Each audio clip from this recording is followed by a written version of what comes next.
Olá pessoal, eu comecei a tomar muito gosto por fazer vídeos e postá-los no YouTube, mesmo que nesse primeiro momento não tenha muitas assistências. Aliás, essa parte é o menor dos problemas, diga-se de passagem. E pensando exatamente nisso, de começar a disponibilizar no YouTube para acesso amplo algumas das temáticas, alguns dos desenvolvimentos desde os quais eu organizo o meu trabalho como professor de ética e filosofia política, eu resolvi gravar para vocês uma sessão dedicada a lições sobre ética. Aliás, esse é o título exatamente da sessão, lições sobre ética. E eu quero começar hoje com uma pequena noção geral, desde a qual a reflexão ética efetivamente é feita e é dinamizada. A reflexão ética tanto, obviamente, num sentido teórico, por isso existe inclusive a disciplina de ética e diferentes ramificações em torno, por exemplo, a ética aplicada, mas também existe toda uma dinâmica cotidiana nas nossas sociedades, por parte de cada sujeito moral, entre grupos morais e, finalmente, a relação entre esses grupos e as instituições, que nós podemos efetivamente chamar de morais, de problemas e temas morais, reflexões morais, e que dinamizam o nosso dia a dia. Aliás, no âmbito da antropologia, se nós pudermos definir os seres humanos na sua multiplicidade, diga-se de passagem,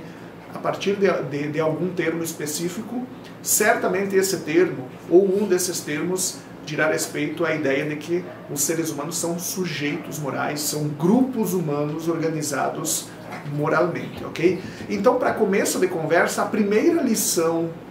uma lição introdutória, diga-se de passagem, desde a qual eu queria apresentar esse tema a vocês, diz respeito à relação entre socialização e subjetivação. Socialização, a relação intersubjetiva, o fato de que nós estamos inseridos em grupos humanos, em comunidades ou sociedades humanas, e, portanto, então, o sujeito emerge em um contexto coletivo, em um contexto grupal, em um contexto comum, aliás, comunidade, sociedade, ok? Então, o sujeito emerge em um contexto intersubjetivo, em um contexto comum, coletivo, portanto, socialização,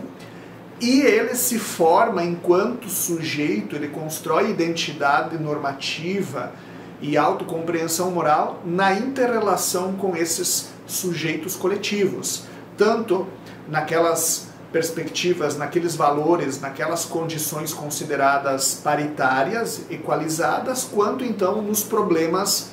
e nas desigualdades que emergem em cada sociedade, nas diferenciações que há em cada sociedade entre os indivíduos e os grupos dela constituinte. Para falarmos em ética, o nosso primeiro ponto é esse: percebermos que nós emergimos, que nós nos desenvolvemos enquanto sujeitos dentro de grupos humanos e em relação com esses grupos, e, portanto, de que a nossa identidade enquanto sujeitos depende dessas interações e do tipo, da qualidade das experiências que nós encontramos no nosso dia a dia. Essa é a lição introdutória, a lição basilar quando nós pensamos em ética,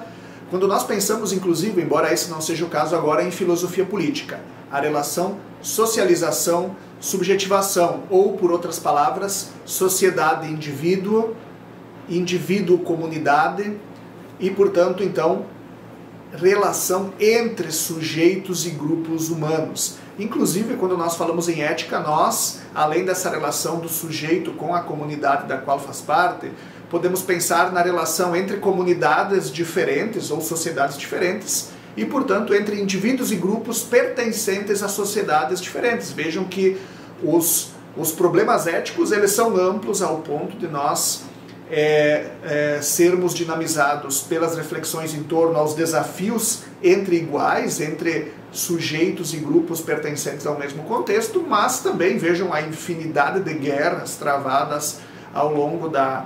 história humana, no caso entre comunidades, sociedades que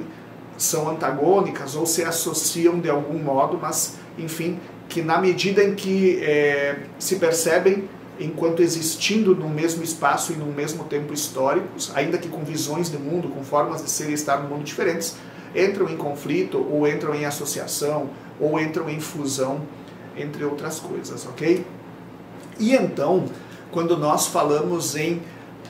socialização, em sociedade, em comunidade, é importante percebermos que o próprio termo, aliás, já nos diz isso, há coisas em comum, comunidade, o que há em comum. E, portanto, nesse caso, é que exige deveres e obrigações recíprocas. Como eu estou lhes falando, nós estamos inseridos em grupos humanos, seja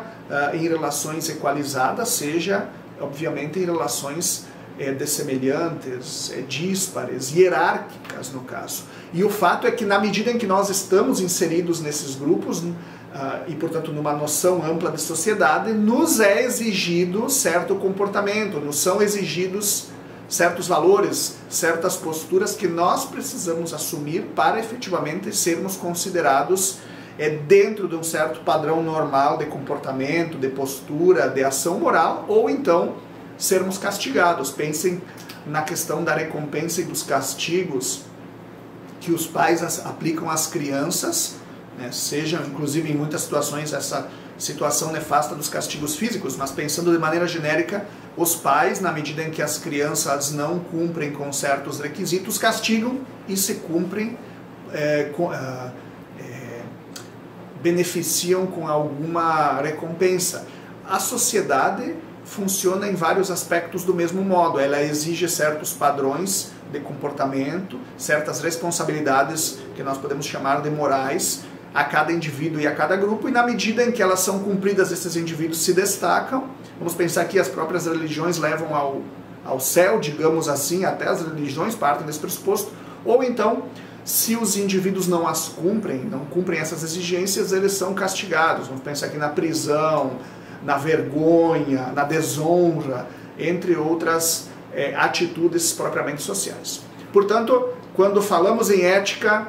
primeiro ponto fundamental, nós estamos nos referindo à relação socialização-subjetivação, à relação sujeito-comunidade, sujeito-sociedade e à relação entre sociedades, entre comunidades. A partir do pressuposto, obviamente, de que a nossa sociedade, a nossa comunidade é um macro-sujeito, uma macroestrutura normativa que normaliza comportamentos, formas de subjetivação, práticas, valores comuns desde os quais as identidades humanas são construídas e desde o qual as nossas reflexões como indivíduos e grupos são dinamizadas ao ponto de nós não só construirmos, então, identidade coletiva e identidade individual, obviamente, mas também de refletirmos sobre o nosso lugar no mundo e sobre o lugar da nossa sociedade nesse mundo amplo, ok? Primeira lição, portanto, valeu, até a próxima.